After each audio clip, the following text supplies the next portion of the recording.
Boston, your 2024 NBA champions. A lot to talk about, so let's start with the positives from this specific game and sort of the overall implications of what we sort of saw. Number one for me was previous champion, I guess already champion, Jrue Holiday showed up and proved exactly why, in my opinion, he was the real key, not Porzingis, for the Boston Celtics this postseason. Two different buckets, really. One, energy, and then the other, leadership/experience. They kind of overlap, but I just thought, number one, the energy was impeccable. You saw the Mavericks throughout, really, this series.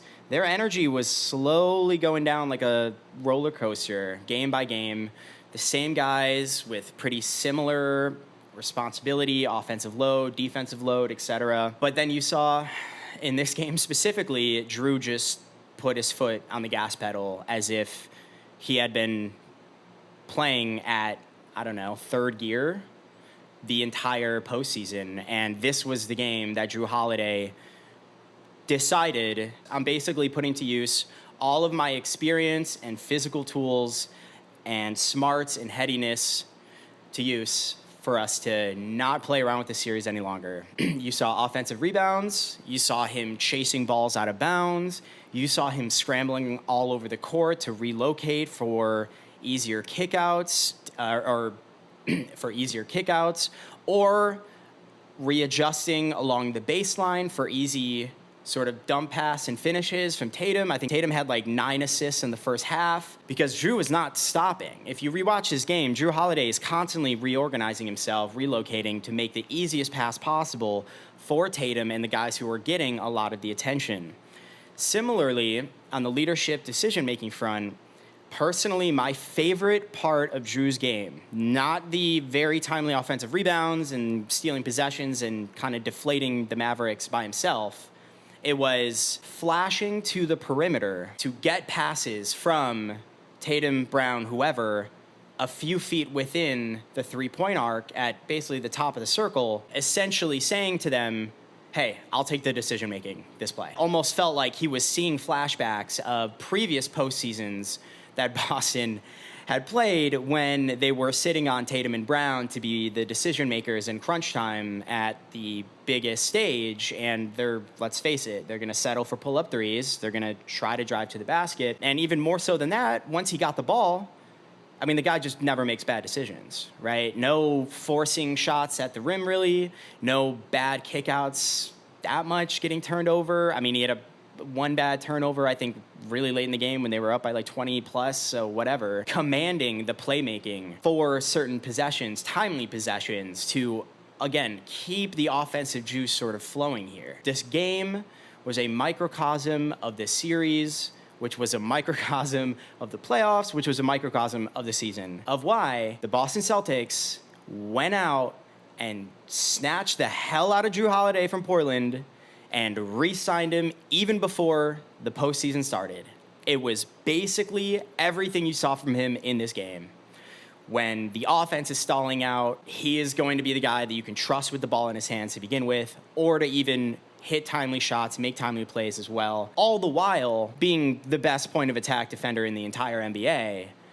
Never complaining, super steady, just leading by example the exact way I feel like that resonates with Tatum and Brown. So anyway, I just thought this was a hallmark. Without this guy, I'm not saying the Celtics don't win at all.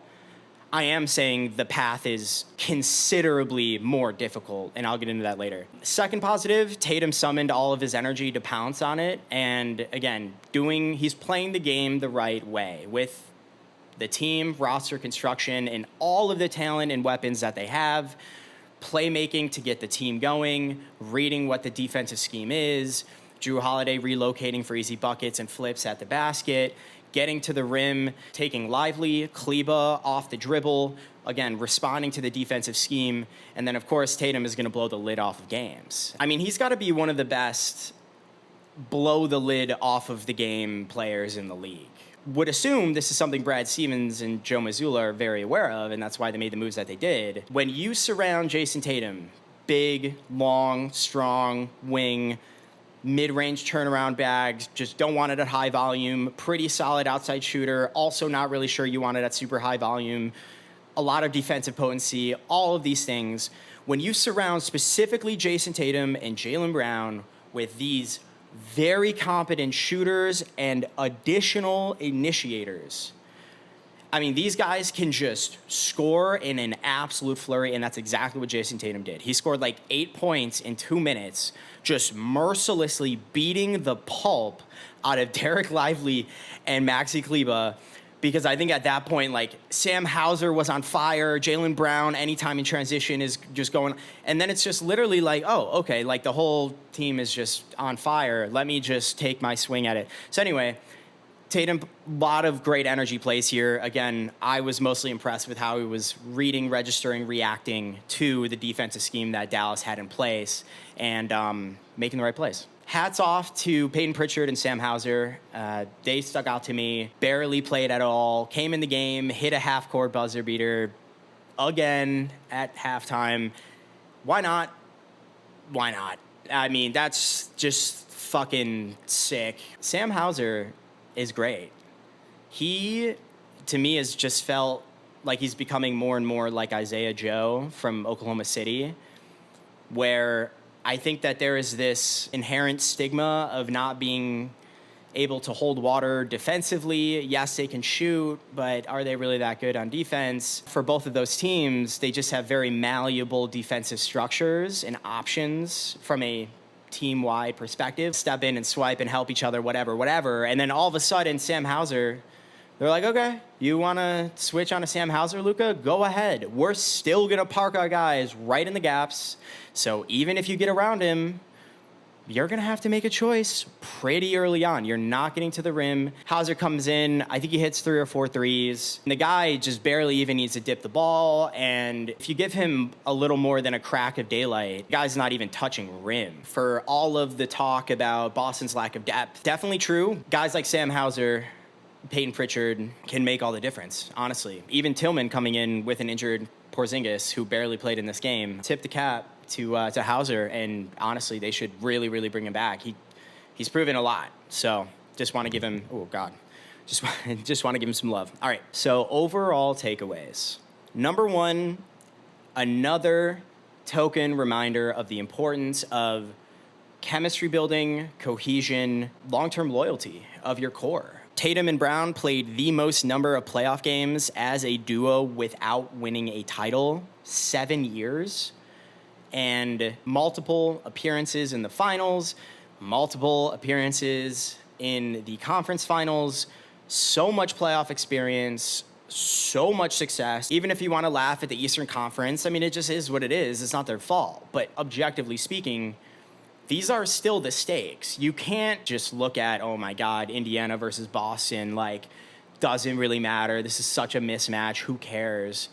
Well, on the court, I think it feels pretty similar, even if it was Boston versus Milwaukee or Philly, right? Like, I mean, it still comes with a pressure package for a team that matters. And Tatum and Brown, incredible cornerstone pieces. White has been there for a while. Horford as well, of course. Bringing in those guys and unfortunately parting ways with Marcus Smart. This is the quintessential path towards greatness and sustained greatness that I think even historian, journalists, and fans who take it ultra seriously still think it's easy to forget all of the tests, trials, and tribulations that occur before dominance and greatness and success. All the times that MJ was leveled by the bad boy Pistons. The Clippers and Chris Paul in Lob City flattening the Warriors multiple times before the start of their dynasty. I think they were a bit premature in their initial success. Success always breeds expectations. The tectonic plates of the landscape of the league are always shifting, and nothing is ever guaranteed year to year. I don't think, especially anymore with the new regulations coming into play. And so being loyal to your core, not being fazed when you are met with challenges and failure, and you have to intake those sorts of experiences constructively and think very, very critically. And you have to think constructively, I think, first. Obviously diagnosing the whys and the what went wrongs, unfortunately needing to make some tough decisions down the line when you look at the Marcus Smart trade. So, for example, like JT getting into the teeth of the defense, not quite in the paint, but knowing when JB is going to be slashing around, hitting him on passes, being able to look back on certain experiences where, yeah, we came up short for X, Y, Z reasons. It's just another reminder. Last year was Denver. They'd been around, I think, 8 years. And here we are. My argument that Jrue Holiday wound up being the key to Boston's championship this year and not Kristaps Porzingis. Their path was riddled with guard-dominated and guard-piloted teams and opponents. Inherently means Jrue Holiday is going to just be more heavily relied upon to impact the outcome of games. I think Miami is really the only exception here, but they, of course, were missing kind of one of their lead initiators in Jimmy Butler, but, of course, missing Terry Rozier with his neck spasms. Then you move along to Cleveland, where, of course, you're going up against Donovan Mitchell, one of the most dynamic point guards in the NBA, and then the tag team duo between him and Darius Garland, another very dynamic, proven perimeter potency player, a perfect mirrored matchup for Boston. Again, Jrue Holiday and Derek White are all NBA level defenders. Jrue Holiday might be the best point of attack defender in the NBA. I think Luka Doncic is literally quoted saying that. And then alongside of him is Derek White, the best shot blocking guard in the NBA, one of the best shot blockers in the entire league, period. Just so much defensive talent at the top of this team. And even with Donovan Mitchell, unfortunately, not being able to play the final 2 games of that series, it didn't matter. Having Jrue Holiday and Derek White able to match up absolutely perfectly against Cleveland's dynamic 2-guard duo, which sounds like foreshadowing, doesn't it, is just a layup. That's exactly what Boston needed to shut that down and, bring the pressure on the other end too. Indiana, obviously Halliburton has similar health issues towards the end of that series, but even with Halliburton missing, who was taking on and shouldering a lot of that offensive creation load? It was Andrew Nembhard. And granted, you can just point to a second-year player and that was too much asked for and yada yada, and that's all fair. But it doesn't take away from the fact that he fits the profile physically and from a responsibility perspective of a perfect matchup for Jrue Holiday. And that's exactly what ended up happening. Fast forward to the finals, it's very, very similar to Cleveland in a 2-guard dynamic duo monster where everybody else are just executors and not initiators, and you only have 2 initiators, and they're at the top of the key, and they're both guards. And I say all this to say, Jrue Holiday is still an upgrade defensively from Marcus Smart with almost none of the offensive shortcomings, able to finish plays late in the game, making the smart passes and reads, turnovers, et cetera, et cetera. When you think about the A to B testing between Marcus Smart and Jrue Holiday here, even alongside of Derek White, who had already been there, I don't think it's even close, personally. And that's not even factoring in the playoff experience that Jrue provided, which shined no other time brighter than Game 5, the final game of the entire postseason, to effectively amputate any effort or idea of beating the Boston Celtics. It was Jrue Holiday scoring the first 6 points of the game. It was Jrue Holiday providing a release valve for Tatum and Brown on the perimeter to make the right plays. It was Jrue Holiday inhaling offensive rebounds and sucking the absolute wind out of the Dallas Mavericks at the most lethal points of the game, trying to mount comebacks, etc.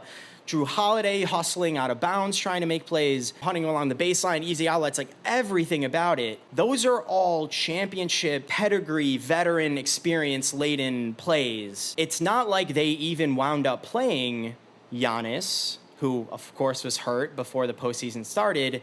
The seeding ended up such that they didn't even play Embiid, effectively reduces any dire need of needing Kristaps Porzingis in the first place. In the finals, same thing. They're not playing super high impact, high physicality, high usage centers that they needed a Kristaps to really rim protect and all of that. They didn't end up needing it anyway. In addition, he's not burdened with what was labeled his biggest weakness, which was, oh man, his offense in the postseason. Oh, you don't want that. All right, well, you know what's a perfect fix for that is we have 4 other offensively potent players that are going to be playing alongside of him at all times. And so he's on the hook for maybe half of the production offensively that he was on the hook for in Milwaukee. That means he's got even more energy to expend on the defensive end and make it even more difficult for the Lukas, the Halliburtons, the Kyries, Donovan Mitchells, etc. These stoppers are going to be focused on Tatum and Brown anyway, so you saw the really easy baseline passes that Tatum was hitting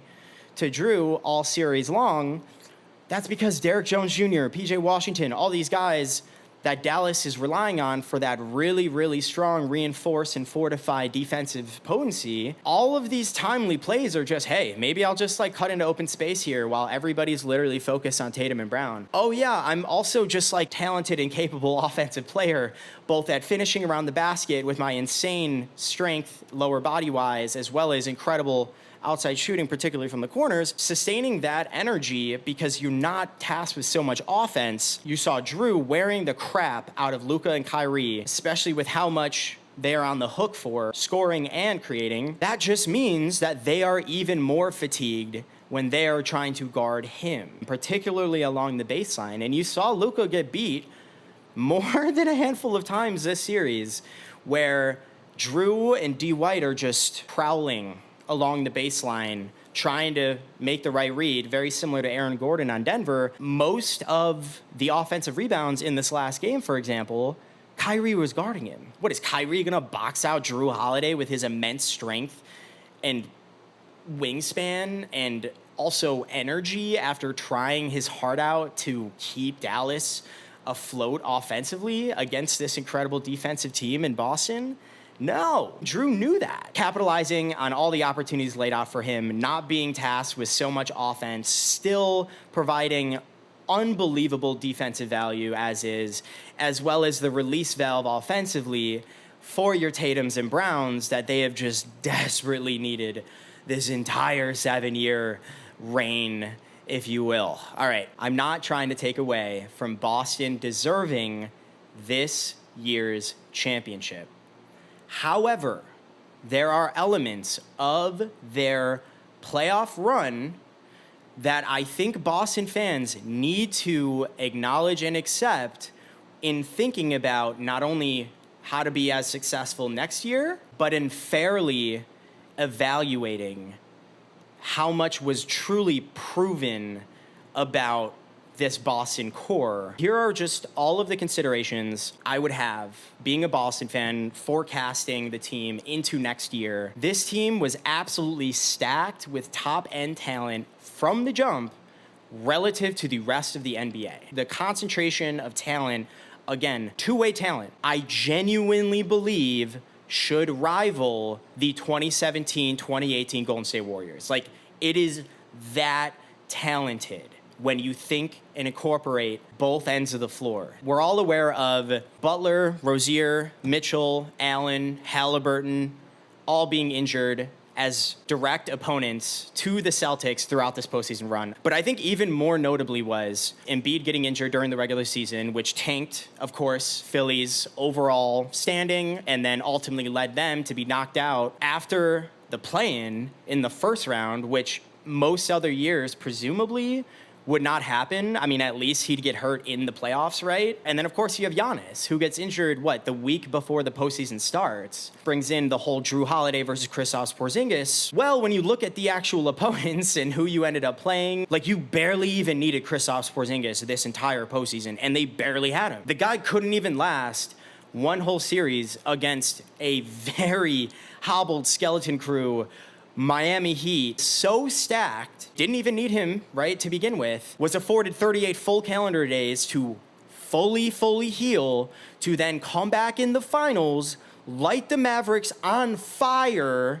in the first quarter of the first game, effectively spawn killing them in the series just to then get injured. The team was so deep and they matched up so well that they didn't even need the flimsiness of Porzingis because of the way the matchups ended up shaping out and injuries that happened outside of even the direct opponents that Boston even played. Any other year with air quote health, Milwaukee or Philadelphia, they're playing the Celtics in the conference finals. And you know who's going to matter a lot more is Kristaps Porzingis. Didn't even end up mattering. And then on top of all of that, and getting all the way to the NBA finals, I believe that they wound up playing the literal best matchup they possibly could get out of the top teams of the West. It's pretty close between Oklahoma City and Dallas. Would have had similar issues, but I think their others, air quote, were able to initiate and make more plays than Dallas's were. And without getting into it all, I think you literally just need that. You needed more activity and you need more initiators and guys to relocate, more chaos to beat Boston. Denver playing inside out with Nikola Jokic. There you go, back with the Kristaps Porzingis thing where you need his shot blocking height, length, and reach. I truly don't think Porzingis can last a full-on playoff series, let alone in the NBA Finals with peak pressure and energy and movement and craziness. And then, of course, you have Minnesota, where the weapons Minnesota presented from the perimeter shooting, etc., the quick twitch muscle fibers in Anthony Edwards' calves are closer to what you need to beat a team like Boston. Because, again, it's all about activity and movement and timely cutting. If Boston can sit around and load up in the half court, you're screwed.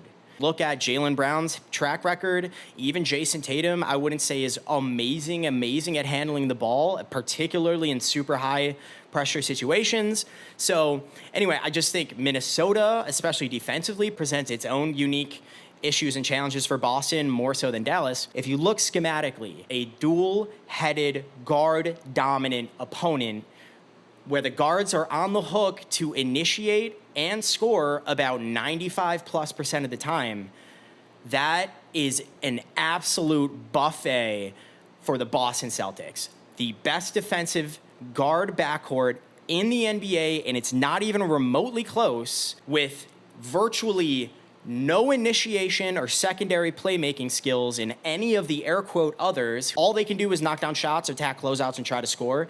Nobody knows how to make a spin cycle like the Boston Celtics or Oklahoma City on Dallas. That's not how they play. There's so much overconfidence in Luka and Kyrie's ability to do all that. An extremely fortified perimeter defense, which is how Dallas always attacks, is outside in, pick and roll. How can Luka get into the teeth of the defense, chokehold you with your defensive scheme with the big and whatever? Are you going to corner threes, etc.? They just have all of these guys that are incredible at slowing him down from the point of attack. And then the rest of the guys that are mobile long enough where they can sit in the driving gaps, still sprint out and get decent contests on very not decent three-point shooters. It felt like a simple schematic puzzle for the Celtics to dismantle the Dallas Mavericks. It's one thing to know how to beat a team. It's another thing to know how to beat a team and be able to follow through and deliver on beating a team. Defensive talent, prowess, playoff experience, switchability, and they knew exactly how to play. Cut off the circulation to everything else, make Luka and Kyrie be scorers against your all-defensive, world-class defenders to begin with, load up and dare the others to beat you. When they can't, it's over. One last time.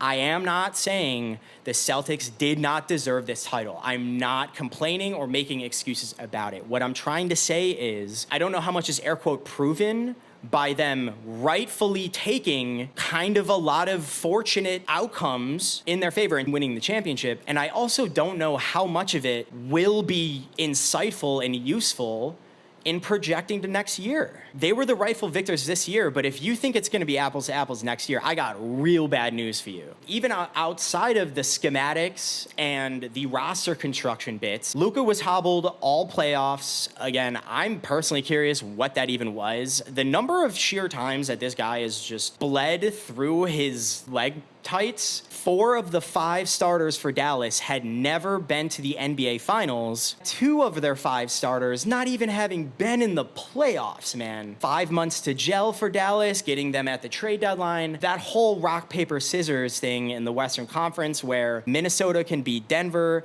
but they can't beat Dallas, but Denver can beat Dallas, and Boston can beat Dallas. I think most people would agree with me. I don't think the way that the West shook out this year is indicative of the best teams in the Western Conference. I think it's extremely fair to say, for schematic and roster construction reasons, again, this is rooted in objectivity right here. I think it's fair to say this series would have a vastly different complexion had it been Denver or Minnesota in the finals. That's it. And so when we think about going into next year, what this means, what was proven, we'll see. All right, going into next year, as I've been kind of pointing out haphazardly, I think you got to watch out for Indiana. I really, really believe it. I think that Indiana has the scheme to essentially dissolve Boston's defensive fortress. Indiana's activity and movement, pushing in transition, forcing mismatches, and most importantly, forcing Tatum and Brown to be stellar off-ball defenders. We're all very familiar with Tatum in a direct line of sight, bringing help side defense, great. Point of attack on the perimeter, 6'9" Jason Tatum, 6'8", 6'7" Jaylen Brown, built strong, both of them, great.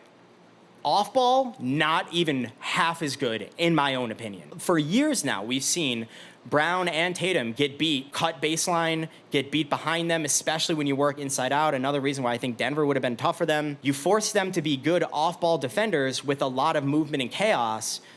That unravels this defensive fortress on Boston's end. And that's why I think Indiana specifically, obviously Halliburton was playing at an all-NBA level, obviously still got all-NBA, barely. I mean, he was almost like the Eastern Conference's Jalen Brunson before Jalen Brunson stole everybody's heart, So with him, Ben Mathurin, who everybody I think just forgets super easily, he wasn't even in the postseason. And he was, I don't know if he led their team in free throw attempts, but he seems like the guy who was able to put his head down and actually put pressure at the rim in a forceful manner. I just think is something that Indiana desperately needed. But anyway, we'll see. That's just my 2 cents right now. All right, guys, that is it for today. Hell of a season, hell of a finals. We will definitely have more stuff coming out this summer, in the off season, philosophical questions to answer, maybe some research studies, things like that. So definitely stay tuned, but it goes without saying an enormous, tremendous thank you to everybody who tunes into these videos. This is my first half season of kind of doing this whole thing, and so incredible experience so far, and I just hope I've been helpful. All right, thank you guys again, and until next time.